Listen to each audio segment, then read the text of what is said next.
जय हिंद फ्रेंड्स। हमसे बहुत सारे लोग पूछते हैं कि इतने सारे लोग ताकत में आकर सेवा करना क्यों भूल जाते हैं। कई लोगों ने इस सवाल को पूछा कि आप कहते हैं कि शक्ति का अर्थ है सेवा करना। मैंने कहा तो बोले बहुत सारे लोग शक्ति पाकर सेवा क्यों नहीं करते, क्योंकि वो शक्ति दो तरह की है। Power is of two types. एक पदेन, पोस्ट, स्टेटस। यह शक्ति नहीं है सर, यह सुविधा है। यह शक्ति नहीं है सर, पद कोई शक्ति थोड़ी है सर, पद एक सुविधा है। अब उस सुविधा का आप दुरुपयोग करें, आप डीएम है, कलेक्टर है, एसपी हैं, यह शक्ति नहीं है सर, यह पद है, पद। आप डॉक्टर हैं, यह एक सुविधा है। उस सुविधा को अगर आप सदुपयोग करें तो भी सेवा हो सकती है। लेकिन बहुत सारे लोग पद से, पोस्ट से तो सुविधा है लेकिन कॉन्शियस नहीं है सर। वो खुद ही भूखे, वो खुद ही नंगे, वो खुद ही परेशान है, उनके खुद की तमन्नाएं पूरी नहीं हुई तो वो क्या सेवा करेंगे सर। और सारे धर्म दुनिया के, बड़ा सारा इल्जाम लगता रहता है मेरे ऊपर। मैं तो खुली चुनौती देता हूं हर मंच पर हर व्यक्ति को कि कोई मुझे आकर यह साबित कर दे कि यह धर्म बहुत महान है और यह धर्म छोटा है और इस धर्म से जाओगे तो ही। खुली चुनौती है सर, उसका धर्म स्वीकार कर लेंगे सर। इस दुनिया में सभी धर्म बराबर हैं। खुली चुनौती है सर, पूरी दुनिया के जितने धर्म गुरु हैं, पुरोहित हैं, बस वो साबित कर दें कि यह धर्म ठीक नहीं है। सब धर्म बराबर है सर। सारे धर्मों का एक ही उद्देश्य है, जमीन से आसमान, अर्थ टू स्काई। ये अर्थ क्या है? सेंसेस, इंद्रियां। स्काई क्या है? कॉन्शियस। सारे धर्म सर, सारे धर्म का कोर फॉर्मूला यही है सब। मैंने तो बड़ा रिसर्च किया इन मुद्दों पे, बड़ा खोजबीन की, बड़ा अध्ययन किया, और जब स्वामी परमहंस को पढ़ा तब तो एकदम डाउट पूरा क्लियर हो गया। जो कुछ थोड़ी बहुत दुविधा बची थी वो क्लियर हो गया।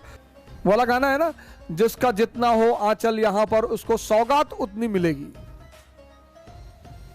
यहां बेईमान सभी हैं, कोई परिवार के स्तर का है सभी, और जो नहीं है वो दुनियावी भी नहीं है।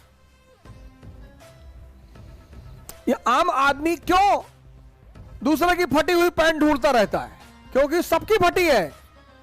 ऐसा किसी की पैंट ही नहीं जिसकी ना फटी हो। भाई राजेश खन्ना साहब का एक गाना है, मुझे आज भी याद है, कि इस पापन को आज सजा देंगे मिलकर हम सारे, लेकिन जो पापी ना हो वो पहला पत्थर मारे। जो भी सेंसस पे जी रहा है सर, जो भी इंद्रियों पे जी रहा है, उसके अंदर काम वासना होगी सर, होगी सर। सेंसस पे जो भी जी रहा है उसके अंदर अच्छा भोजन करने की तमन्ना होगी, जो भी इंद्रियों की रिक्वायरमेंट है सर। लेकिन इस समाज को एक बड़े अच्छे तरीके से बांध कर रखा गया है। इस समाज में 98% लोग खुद से लड़ते हैं, खुद से। 98% लोग खुद से लड़ते हैं, करना कुछ चाहते हैं, होता कुछ और है। और मजेदार बात यह है कि इस समाज में सब एक दूसरे को गाली देते हैं, भला बुरा कहते हैं। जो पकड़ा जाता है सब उस पर कूद पड़ते हैं, और वो जितने लोग कूदते हैं उस पर, वो सब उससे वंचित नहीं है सर।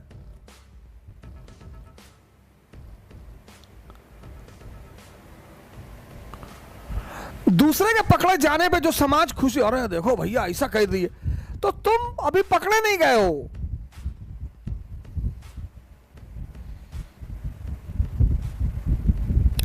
तुम सिर्फ पकड़े नहीं गए हो। 98% लोग पकड़े नहीं गए हैं, वरना इस हम्माम में सभी नंगे हैं। अब दुनिया में जब भी आप किसी के सहारे जीते हैं, किसी का मत खाइए सर। किसी से अगर 1 रुपये खा रहे हैं तो उसे 2 रुपये खिलाइए, और अगर नहीं खा सकते हैं तो किसी का खाइए भी मत। मिर्जापुर में ललित का हाल देखे ना, ऐसे ही हाल होता है जो दूसरों के सहारे जिंदा रहते हैं।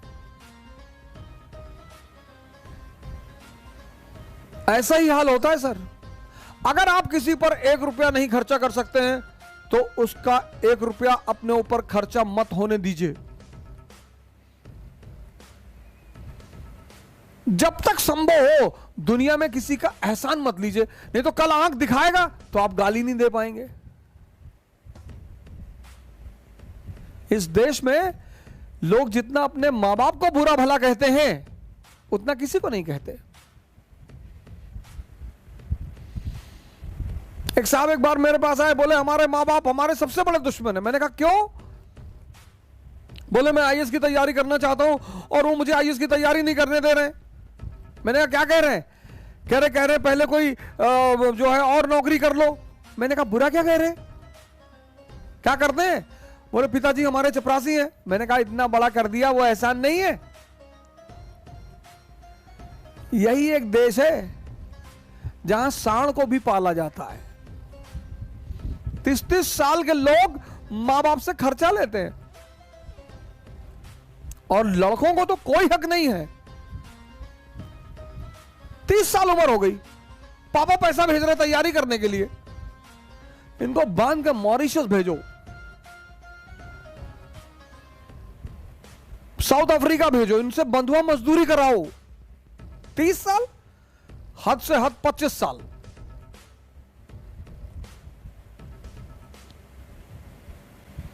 आप 30 साल के हैं तो आपके फादर रिटायरमेंट के स्टेज पे पहुंच रहे हैं, बुजुर्ग हो रहे हैं।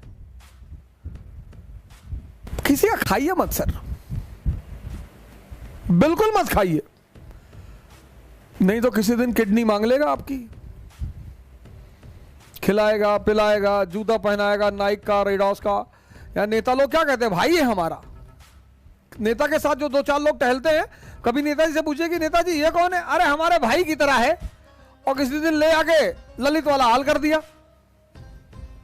इस देश में एक बार इतिहास को सबको कायदे से पढ़ा दो।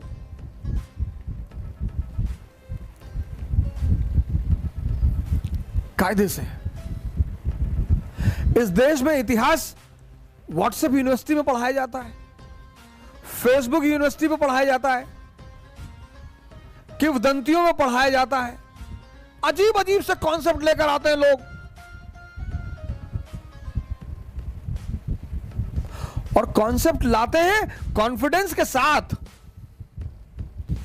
हमारे एक सीनियर उन्होंने मुझसे कहा अवध इस देश का कुछ नहीं हो सकता। हमने कहा ऐसा ना कहे सर, कहीं एग्जाम्पल दे दूं? मैंने कहा दो।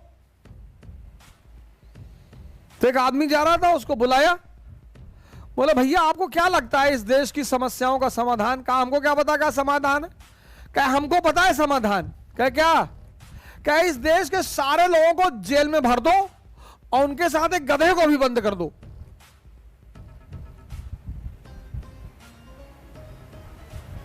मेरे सीनियर उस आदमी से कहा कि इस देश की सारे समस्याओं का समाधान यह है कि इस देश के सारे लोगों को जेल में बंद कर दो और उसके साथ एक गधे को भी बंद कर दो। उस आदमी ने कहा कि गधे को क्यों बंद करोगे? तो मेरे सीनियर मेरी तरफ घूमे, बोले देखे मैं तुमसे कहा था ना, ये गधे की चिंता पहले करेगा, ये आदमी की चिंता नहीं करेगा कि सबको काहे बंद करोगे। पहले ये पहले गधे की चिंता करेगा। यही इस देश की दिक्कत है कि बहुसंख्यक लोग सही चीज पर ध्यान नहीं ले जाते। अरे पहले यही पूछ लेते कि सब लोगों को काहे बंद करोगे, गधे को बंद कर रहे हो, बंद करो ना। उन्होंने कहा यही मैं तुमसे कह रहा था कि इस देश में एक बड़ा तबका है जो हमेशा एक गलत चीज को देखेगा।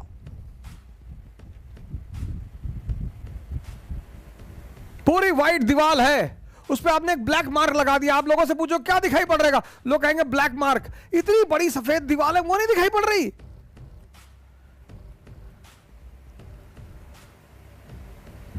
वो एक छोटा सा ब्लैक मार्क वो दिखाई पड़ रहा है। इस चीज से बाहर निकलना होगा। जो लड़ना जानते हैं, लड़ना, लड़ोगे नहीं जाओगे कहां। लड़ना हमारा भाग्य है। हमें गुरुत्वाकर्षण से लड़ना है, ग्रेविटेशन। हमें घर्षण से लड़ना है, फ्रिक्शन। लड़ना ही है सर। लड़ना मनुष्य की डेस्टिनी है। इसीलिए तो इस्लाम जिहाद कहता है, हिंदू धर्म धर्म युद्ध कहता है, ईसाईयत होली वॉर कहती है। लड़ना है सर। जीवन युद्ध के सिवा कुछ है ही नहीं सर। हालांकि पंकज उदास जी कहते हैं जिंदगी एक नशे के सिवा कुछ नहीं। तुमको पीना ना आए तो मैं क्या करूं। किसी गाने में अमिताभ बच्चन जी के बोल हैं कि नशा शराब में होता तो नाश्ती बोतल। सब छोटे मोटे नशे हैं सर, बहुत छोटे मोटे नशे। अगर ये आपको प्रभावित करते हैं तो आपका मन विकसित नहीं हुआ सर। नशा तो पद का है सर। आप ये चेक कर लीजिए आपको जीवन में नशा किस चीज का है। अगर इन छोटी मोटी चीजों का है तो आप रह जाएंगे फिर वहीं पे। आप अपना नशा भी चेक करिए सर। मोदी जी को नशा रहा होगा, लालू जी को नशा रहा होगा। इन नशों ने ही इतनी ऊंचाई तक पहुंचाया सर। और किसी की हिम्मत ही नहीं है, और किसी की औकात ही नहीं है। नशा होना चाहिए सर। मुलायम सिंह यादव जी इतनी ऊंचाई तक पहुंचे, मायावती जी इतनी ऊंचाई तक पहुंची। किसका राजनीतिक करियर कैसा रहा वो एक अलग चीज है, लेकिन जब भी कोई सामान्य व्यक्ति असामान्य कार्य करता है तो वो नशे में ही रहा होगा। यहां लोग उठ नहीं पाते, या बड़े सारे लोग मेरे पास आते हैं कहते हैं कि सर सुबह नींद नहीं खुलती। तो कौन कहता है सपने देखने के लिए। जब सपना देखो तो एक चीज चेक करो कि तुम्हारे अंदर उस सपने को लेकर नशा है या नहीं है। अगर तुम्हारा सपना तुम्हारा नशा है तो तुमको भगवान भी हरा नहीं सकता। बहुत बड़ा मंत्र है सर ये। अगर तुम्हारा सपना तुम्हारा नशा है, तुम्हारा जो भी सपना है। बहुत सारे लोग सपने उधार मांग के लाते हैं। हमारे पापा चाहते हैं कि हम आईएएस बन जाएं। तुम क्या चाहते हो? नहीं हम तो बैंक में भी काम कर लेंगे। तब तुम नहीं बनोगे, क्योंकि बनना तुम्हें है और वो तुम्हारा नशा ही नहीं है। बहुत सारे लोग जीवन यापन के साधन ढूंढ रहे हैं, एम्प्लॉयमेंट के साधन ढूंढ रहे हैं। बहुत सारे लोगों को महत्वाकांक्षा और जीवन यापन में फर्क ही नहीं पता। महत्वाकांक्षा एक नशा है।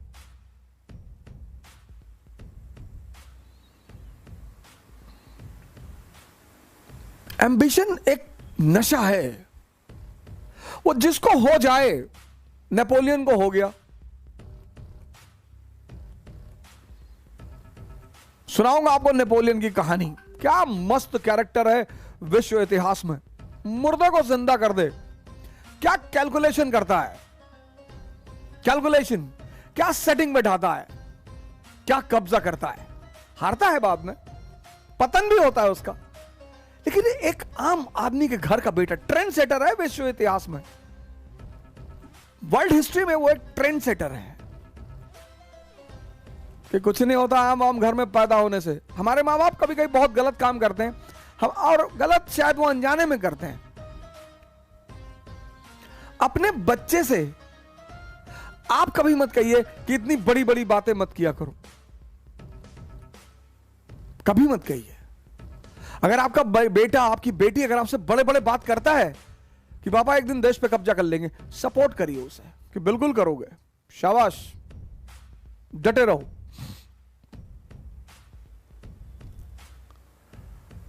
और ये चीज मेरे फादर ने मेरे साथ जीवन भर किया, जीवन भर, आज तक मैं लखनऊ से साइकिल चलाने जा रहा था कोविड के टाइम में, 16 सितंबर 2020 से दिल्ली। मैंने उनसे कहा यार साइकिल चलाने जा रहे हैं 700 किलोमीटर, बोले कम है तुम्हारे लिए, कम है। बस वहीं पे मेरा ब्लड प्रेशर हाई हो जाता था, क्या है यार, बोले कम है, तुम तो 70-80 हजार चला लो, तुम्हारे ऊपर फर्क नहीं पड़ा। अरे मैंने कहा इतना भी मत चढ़ाया करो। सर माँ बाप का जो प्रोत्साहन होता है ना, उसकी आप कीमत अंदाजा नहीं लगा सकते।